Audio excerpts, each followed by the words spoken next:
এরপর দু চারটা কল রেকর্ড, সমস্ত আয়নাঘরকে গুড়িয়ে দেওয়া হয়েছে।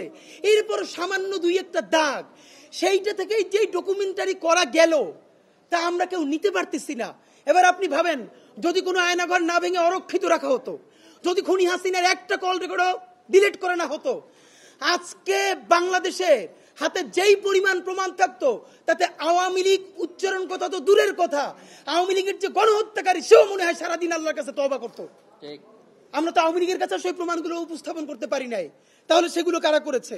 ফাঁকে 1 মিনিটে বলে রাখি, আজকে আমাদেরকে ফোন করে একজন জানিয়েছেন উত্তরায় তার বাসা, তিনি বেনজির আহমেদের বাড়িতে ভাড়া থাকেন।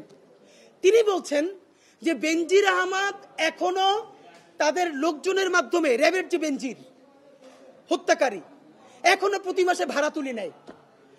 এর মানে ঢাকার মধ্যে বেনজিরের যতগুলো বাড়ি আছে, ফ্ল্যাট আছে, সেইখান থেকে এখনো প্রতি মাসে ভাড়া তুলে নেওয়া হচ্ছে, তাদেরকে টাকা পাঠানো হচ্ছে। আমরা সরকারের কাছে জানতে চাই এইগুলোর সাথে কারা জড়িত, এইটা কে বের করবে? আমরা বের করব? এখন তো আপনি যেইটা দিয়ে মানে ভূত সরাবেন, শস্যের মধ্যেই তো ভূত। স্পষ্ট জানতে চাই, মেজর জেনারেল কবির যে খুনিটা, আপনি ভাবেন কি ভয়াবহ অবস্থা।